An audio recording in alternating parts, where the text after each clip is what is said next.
This is a story about Samson and Delilah, but it has to do with the prodigal and the counterfeit. Because I had a dream, so I have to do this video because God required me to do this video. So I'm gonna read about the story, the dream that I had.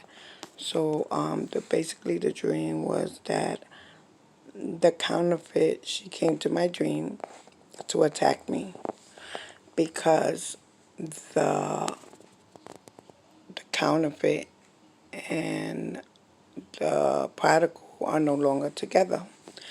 So she came to my dream to attack me, and God told me that to read the book of Judges and the story about Delilah and Samson and Delilah, but I'm going to be reading from chapter, chapter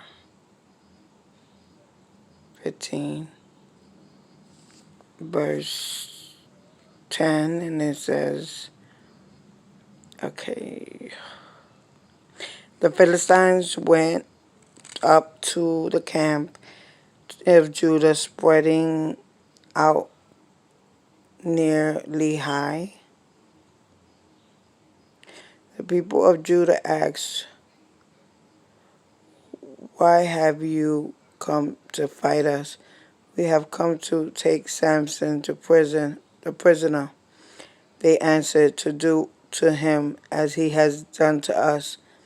The 3,000 men had Judah went down to the caves in the rock of Edom and said to Samson, "Don't you realize that the Philistines are rulers over us?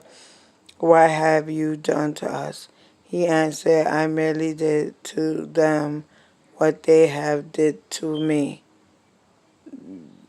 They said to him, "We're come to tie you up and hand you over to the Philistines." Samson said, "Swear to me that you won't kill me yourselves." "Agreed," they answered. "We will only tie you up and hand you over to them. We will not kill you." So they bounded him up with 2 new ropes and let him up from the rock, and he approached Lehi. The Philistines came towards him shouting. The Spirit of the Lord came powerfully upon him, and the ropes of his arms became like charred flax, and the binding dropped from his hand. Finding a fresh jawbone of a donkey, he grabbed it and struck down 1,000 men. Then Samson said, "With a donkey jawbone that I have made donkeys out of them. With the donkey jawbone I killed 1,000 men." When he finished speaking, he threw away the jawbone, and then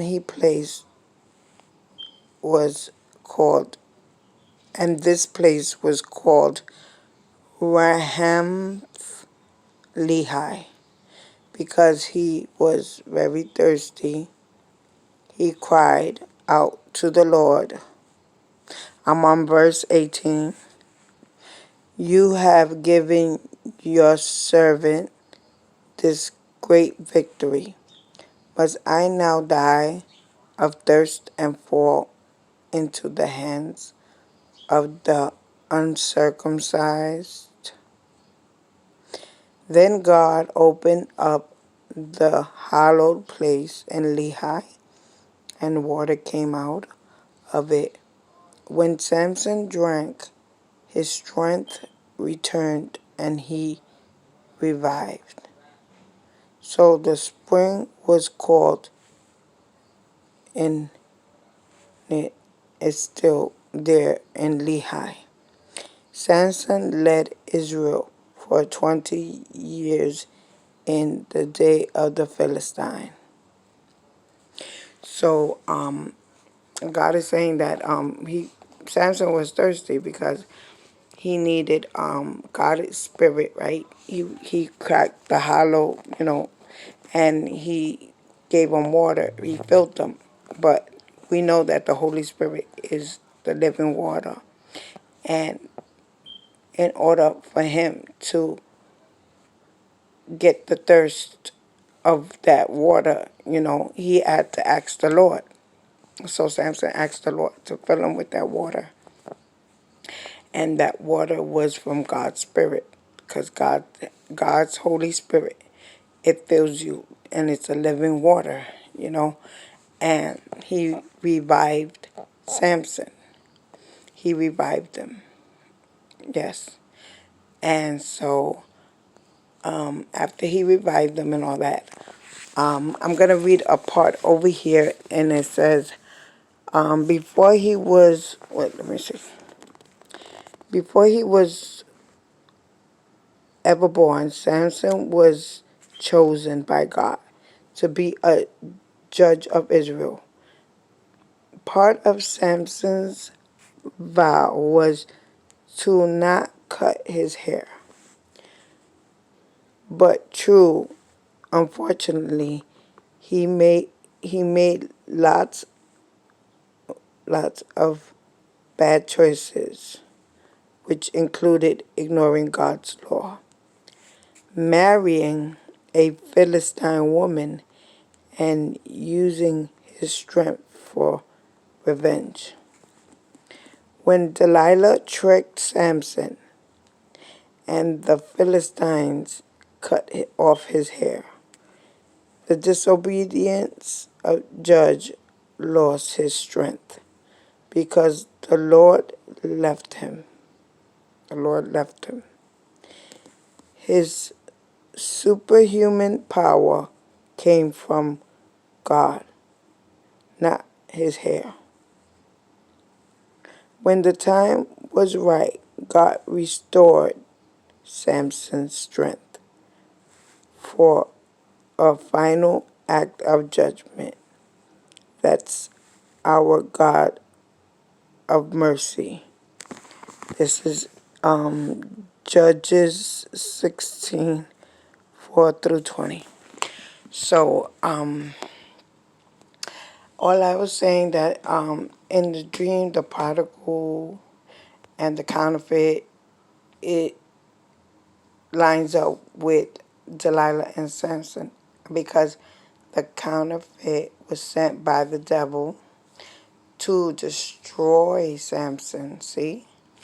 The spirit of Delilah, she came to destroy Samson and deceive Samson, and that's how Delilah does. She came to destroy. She wanted to know the strength of Samson. She wanted to know where he get his strength. And once she was going to get that, and when she was going to destroy that, she said he would never be what God would have for him. And we know later down in the story, as it went by, and the story, Samson's eyes were plucked out. But my main topic right now was telling you about that God's living water, Holy Spirit. We need his Holy Spirit to guide us, to, walk with us and teach us, because he leads us. His water, living water, God's living water, it guides us. It leads us to where we need to go. And so we need the Holy Spirit in guiding us. Just like